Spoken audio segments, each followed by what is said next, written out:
Okay lah, I think I don't really understand lah about this cooperative society topic. How about you? I also didn't understand since I was sleepy when the lectures. I think we can ask Ainus. Let's go. I know, can I ask you about cooperative society topic? I think you understand better during the class. Oh, sure, I can explain to you. So, cooperative society is like a group of people who works together, manage the business. They help each other and share the profit among them. Hi everyone, so today we are going to talk about cooperative society. A cooperative society is a group of people who come together to meet their common needs, like economic, social, or cultural, through a business they own and manage together. In Malaysia, it must be registered under the law like Income Tax 1967 or the Cooperative Societies Act 1993. Goals may have some key features. First, they are open to anyone who wants to join. They run in a democratic way, which one member owns one vote. Members invest and benefit from the profits. They are independent and focus on education and community. They are also support other co-ops. Members can earn rewards like dividends or enjoy goods and services at fair prices. So let's continue with the example. Koperasi Pengguna Berhad (OKPB). It was registered on 1st January 2015. Their main business is selling electrical goods. The members are local people and the funding comes from their own share capital and subscription. The shop is open to the public, but the profits are shared among the members. Here are the quick looks at their finances. Share capital RM16,200, subscription capital RM580,000, statutory reserve RM150,000, while the return profit RM175,000. So that's simple overview of what a cooperative society is and how it looks in real life. I'm so sorry, I'm not so sure about the tax payment or any other special deduction about the cooperative society. Oh, okay. It's okay. Let me explain about the exemption. Now, I will explain more about the tax exemption provided under paragraph 12 of Schedule 6. First, under paragraph 12, subsection 1, subsection A, a newly registered cooperative society is exempted from tax on any income for a period of 5 years starting from the date of its registration. Now, moving on to the paragraph 12, subsection 1, subsection B, cooperative societies that have been registered for more than 5 years may still qualify for tax exemption. However, this is conditional upon their members' fund being less than RM750,000 as at the first day of the basis period for a year of assessment. Now, let's understand what exactly is meant by the members' fund as defined under paragraph 12, subsection 2 of Schedule 6. Members' fund refer to the aggregate of the following 5 components.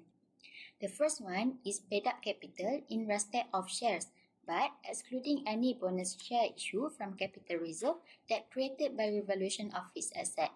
The second one is the statutory reserve fund, and then the third is all reserve other than capital reserve that created by revaluation of fixed asset, provision for depreciation, and renewal, replacement, or reduction in asset value.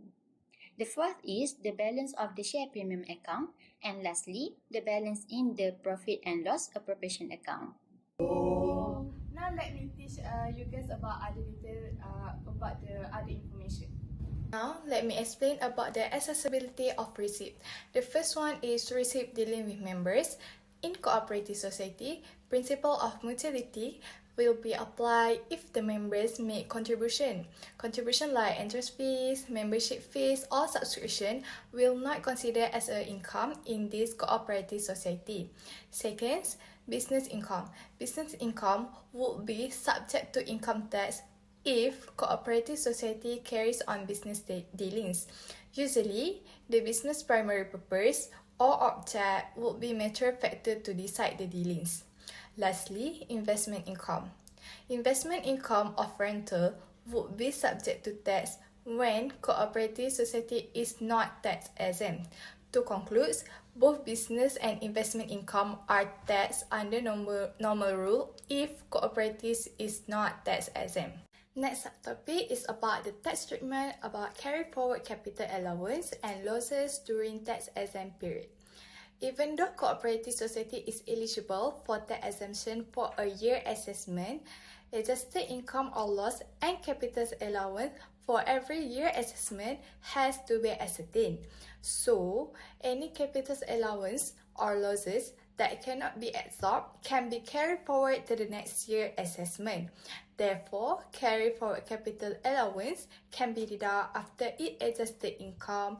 Meanwhile, carry forward losses can be deducted after its statutory income. Oh, what about the special deduction? Special deduction is actually quite simple. Let me teach you. For special deduction, based on paragraph 65A of the Income Tax Act, the chargeable income for any cooperative society is the same as any other company, but certain items can be deducted to arrive chargeable income. So what are the items? The items are the amount transferred to a statutory reserve fund, any other educational institution, or cooperative organization established for the furtherance of cooperative principles, a cooperative education trust fund, or a cooperative development trust fund. But the sum allowed to be deducted must not exceed 25% of the cooperative society net profit. On the other hand, for special deduction based on paragraph 65A(b) of the Income Tax Act, for members' fund, an amount equal to 8% of the members' fund as at the first day of the basis period for the year assessment is allowed to be deducted. So there is an example illustration for the calculations. Started with total income, which is deducted by special deduction, which is the first one, A, amount transferred to various funds, which is stated previously, or 25% of net profits, the lower of two of them. And then the second one is B, which is the paragraph 65A(b), which is 8% of members' funds, which can be arrived to chargeable income. Is there any other information that we should know? Yes, there is. Let's revise it together. So, what about the payment made by cooperative society? The payments made by cooperative society is dividend pay and interest pay. Any dividend paid to the members is not taxable if the cooperative society is not exempted. Same goes to interest paid to members who are resident individual is not taxable. As for the tax rates, cooperative society is taxed based on scale rates provided by Inland Revenue Board of Malaysia. Cooperative society need to submit Form C1 within 7 months from the year end. So, there is the step that cooperative society business need to follow. Firstly, ready Form C1 and keep your cooperative society financial record, tax reference numbers, and registration.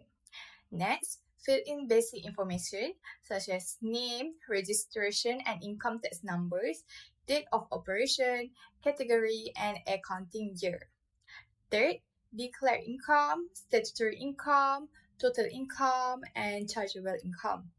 Lastly, calculate tax payable by using chargeable income to compute tax payable, including installment and payables. Now that we know the facts that we needed, how can we actually apply it in real life situations?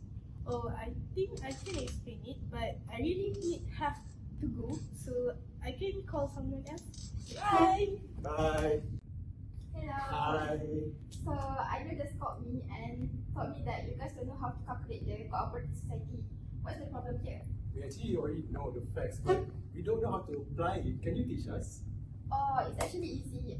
I feel you guys because I was confused on how to answer it when I first learned about it too. But it's actually easy. So let me guide you guys on how to answer it, okay? The income of cooperative society is exempted at the level of chargeable income. Therefore, even though a cooperative society is eligible for tax exemption for the year assessment, the income and capital allowance need to be ascertained. The chargeable income for cooperative society can be computed as follows. The total income will be classified as A, less than the special deduction under the section 65 subsection A and subsection B, as explained earlier, whereby the B is for the deduction under the section 65 subsection A will be the lower of the contribution of the basis period and 25% of the audited net profit.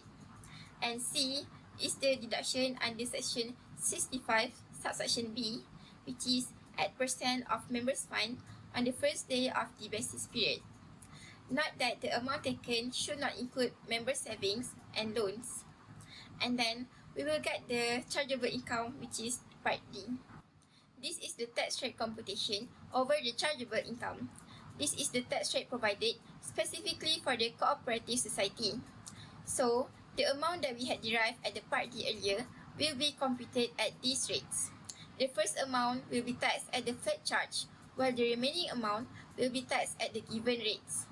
And it is important to take note that any unabsorbed capital allowance can be carried forward to the subsequent years of the assessments.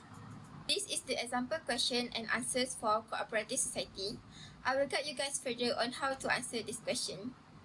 First step, which is part A, we will take the total aggregate income plus with donation, if any.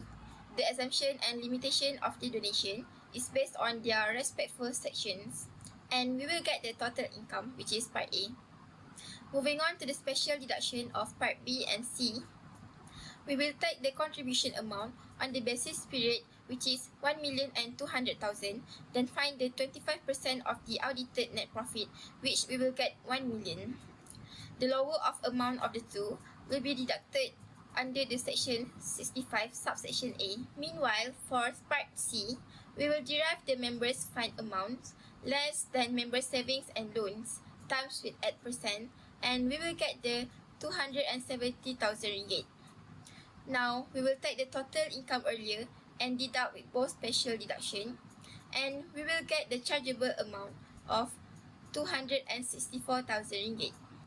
The chargeable income will be taxed at the tax rate computation as explained earlier. The chargeable income will be taxed at the tax rate computation as explained earlier.